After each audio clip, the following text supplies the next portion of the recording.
Movie की starting scene में हमें एक फाउंडेशन को दिखाया जाता है जिन्होंने स्पेसशिप को स्पेस में भेजा होता है, लेकिन वापस आते वक्त वो स्पेसशिप जैसे ही अर्थ के ऑर्बिट में आता है तो उसमें आग लग जाती है और अर्थ में आकर वो स्पेसशिप क्रैश हो जाती है। उस स्पेसशिप में 4 सिम्बियोट भी थे। जब ये बात उस फाउंडेशन के लीडर को पता लगती है तो वो उन सिम्बियोट को पकड़ने के लिए वहाँ पर ऑफिसर्स को भेजता है। उन बॉक्सेस में 3 सिम्बियोट तो मौजूद होते हैं, लेकिन एक सिम्बियोट उस बॉक्स में नहीं होता है क्योंकि उस जीव ने एक लड़की के बॉडी पर कब्जा कर लिया होता है।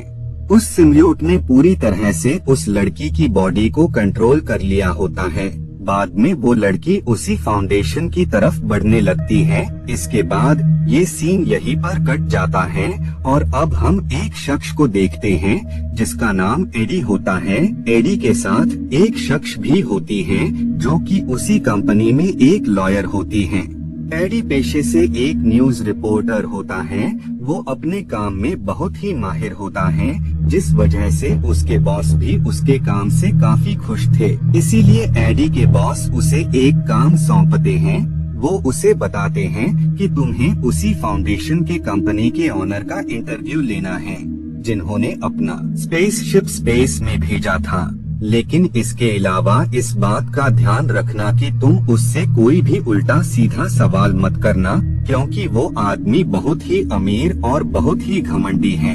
इसीलिए तुम बिल्कुल भी उसे गुस्सा मत दिलाना। उम्मीद है कि तुम मेरी बात अच्छे से समझ गए होगे। जिसके बाद एडी घर पर आ जाता है और जब वो लैपटॉप को चेक करता है तो उसे एक मेल आया होता है।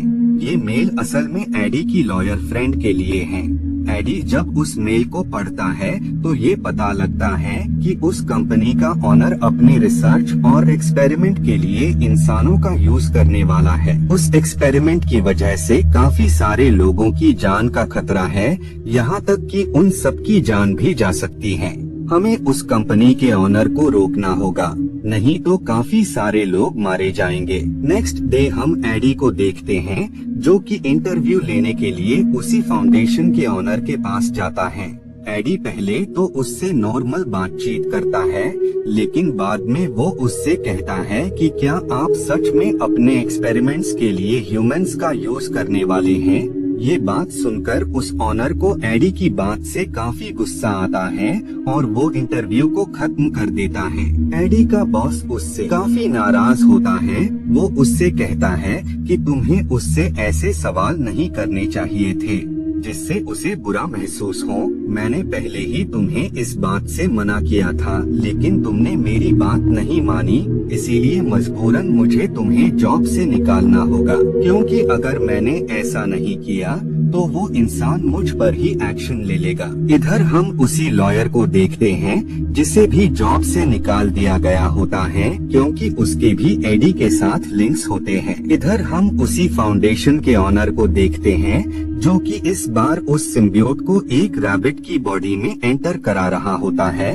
वो सिम्बियोट रैबिट की बॉडी में एंटर हो जाता है, लेकिन अगले पल ही उसकी मौत हो जाती है। ये देखकर उस ऑनर को काफी गुस्सा आता है, इसीलिए वो अपने अगले एक्सपेरिमेंट के लिए एक इंसान को चूज करता है और उसी चैम्बर में वो उस सिम्बियोट को भी छोड़ देता है, जिस वजह से वो सिम्बियोट उस शख्स की बॉडी के अंदर आ जाता है। लेकिन जल्द ही उस शख्स की भी मौत सिम्बियोट से हो जाती है, क्योंकि वो सिम्बियोट अभी भी इंसान की बॉडी में खुद को ढाल नहीं पाया होता है। वहीं पर हम एक साइंटिस्ट को देखते हैं जिसे ये देखकर बहुत ही बुरा लगता है कि वो ऑनर अपने एक्सपेरिमेंट के लिए इंसानों को मार रहा है। इसीलिए वो एडी के पास हेल्प के लिए जाती है। वो उसे बताती है कि फाउंडेशन का ओनर अपने एक्सपेरिमेंट के लिए इंसानों का यूज कर रहा है, जिससे उनकी जान जा रही है। वो ऑनर इस वजह से उन एक्सपेरिमेंट को अंजाम दे रहा है क्योंकि उसे पता है कि ये दुनिया जल्द ही खत्म होने वाली है। अर्थ में मौजूद सभी रिसोर्सेस को इंसानों ने इतना ज्यादा यूज किया है कि अब वो टाइम आ गया है जब ये रिसोर्सेस खत्म होने वाले हैं। इन्हीं सब प्रॉब्लम्स को देखते हुए उस फाउंडेशन के ऑनर ने ये डिसाइड किया है कि वो अर्थ को छोड़कर किसी और प्लेनेट में चला जाएगा। इसी वजह से उसने सिम्बियूट को अर्थ पर लाया, लेकिन स्पेसशिप के अर्थ पर क्रैश होते ही बाकी 3 तो वहीं रह गए, लेकिन एक सिम्बियूट वहां से भाग गया।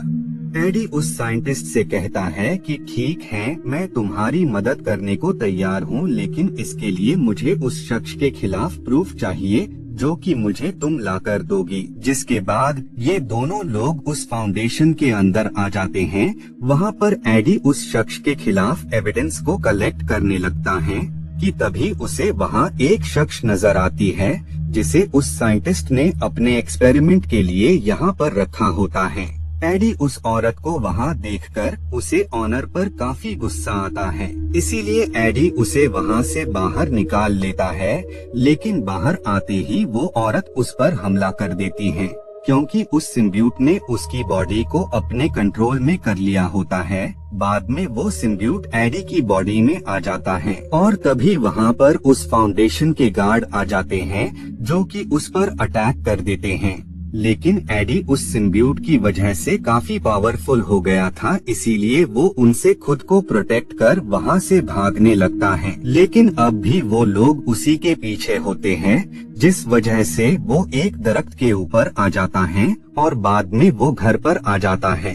उसे काफी प्यास लगने लगती है और साथ ही उसे काफी भूख भी लगने लगती है, जिस वजह से वो काफी सारे सामान को खाने लगता है। लेकिन ये सब खाकर भी उसकी भूख शांत नहीं हो रही होती है और बाद में एडी को वोमिटिंग हो जाती है। एडी को यहाँ कुछ भी समझ नहीं आ रहा होता है कि उस सिम्बियूट के उसकी बॉडी में एंटर होते ही उसमें इतने सारे बदलाव क्यों आ रहे हैं। इसीलिए वो उस लॉयर से हेल्प मांगता है और उसे सारी बात बता देता है। तभी वो वहाँ पर सभी लोगों के प्लेट्स से खाने को छीनकर खाने लगता है। वहाँ पर मौजूद किसी भी शख्स को ये देखकर कुछ भी समझ नहीं आ रहा होता है। बाद में एडी फिश टैंक के अंदर आ जाता है और वो क्रैब को खाने लगता है, जिसके बाद हम एडी को हॉस्पिटल में देखते हैं। एडी का वहाँ पर स्कैन किया जाता है और बाद में वो घर पर आ जाता है। लेकिन तभी वहाँ उसी फाउंडेशन के लोग आ जाते हैं, क्योंकि उस फाउंडेशन के ऑनर को एडी के बारे में पता लग गया होता है कि वो सिम्बियूट उसके अंदर है।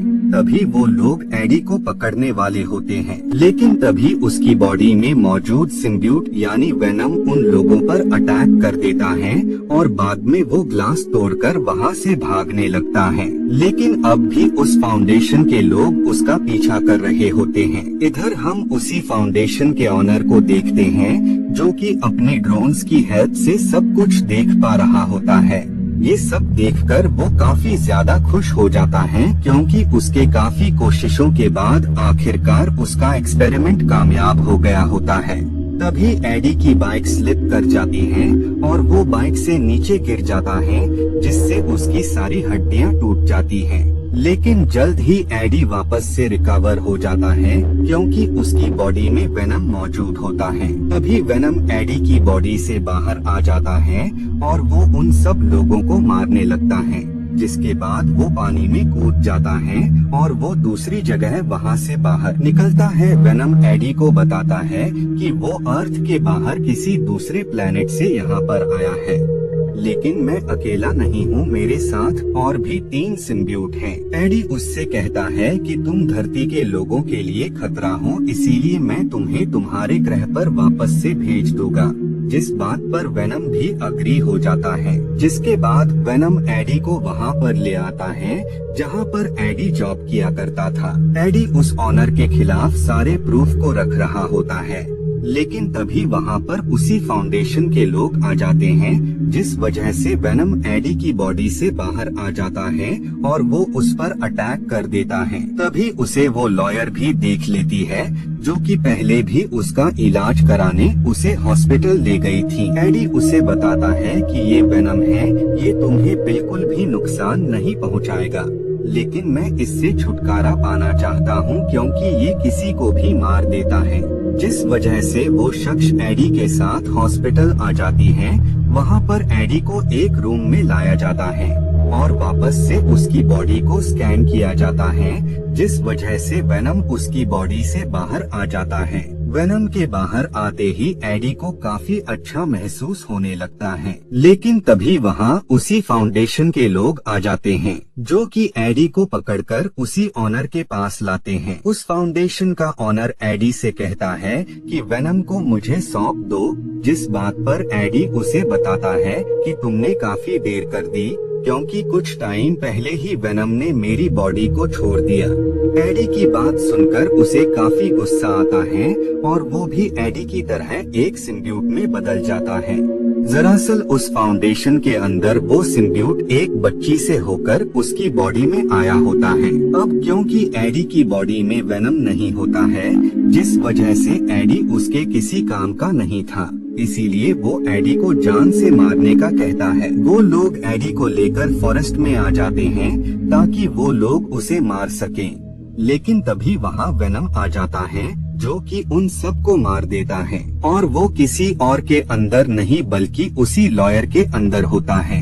बाद में वेनम उस शख्स की बॉडी से एडी की बॉडी में आ जाता है। इधर हम उसी फाउंडेशन के ऑनर को देखते हैं, जो कि और भी सिम्बियूट को अर्थ पर लाना चाहता था, जिस वजह से वो स्पेस में एक और स्पेसशिप भेजने वाला था, लेकिन वहाँ पर मौजूद साइंटिस्ट उसका विरोध करने लगते हैं। ये देखकर उसे काफी गुस्सा आता है, जिस वजह से वो दोबारा से सिम्बियूट में बदल जाता है और वो उन सब लोगों पर अटैक कर उन्हें मार देता है। लेकिन तभी वहाँ उसे रोकने वेनम आ जाता है, जो कि उस पर अटैक कर देता है, जिसके बाद ही उन दोनों के दरमियान फाइट स्टार्ट हो जाती है। वो दोनों ही एक दूसरे पर काफी अटैक्स कर रहे होते हैं, लेकिन वेनम के अपोजिट वाला सिम्बियूट काफी पावरफुल होता है, जिस वजह से वेनम हारता हुआ नजर आ रहा होता है। बाद में वो सिम्बियूट एडी को मार देता है, लेकिन वेनम दोबारा से उसकी बॉडी में आ जाता है, जिसके बाद वो उस वेपन से स्पेसशिप को ही डिस्ट्रॉय करने लगता है, जिस वजह से वो सिम्बियूट मर जाता है, और इसके साथ ही वेनम भी मर जाता है और एडी पानी में गिर जाता है। इसके बाद हम एडी और उसी लॉयर को देखते हैं। वो शख्स एडी से कहती है कि क्या वेनम अभी भी तुम्हारी बॉडी में है, जिस पर एडी उसे इनकार कर देता है और बाद में वो वेनम से बातें करने लगता है, यानी वेनम अभी भी अलाइव होता है। मूवी के पोस्ट क्रेडिट सीन में हम एडी को देखते हैं, जो कि एक खतरनाक और पागल सीरियल किलर का इंटरव्यू लेने जाता है, और इसी के साथ ये मूवी यहीं पर एंड हो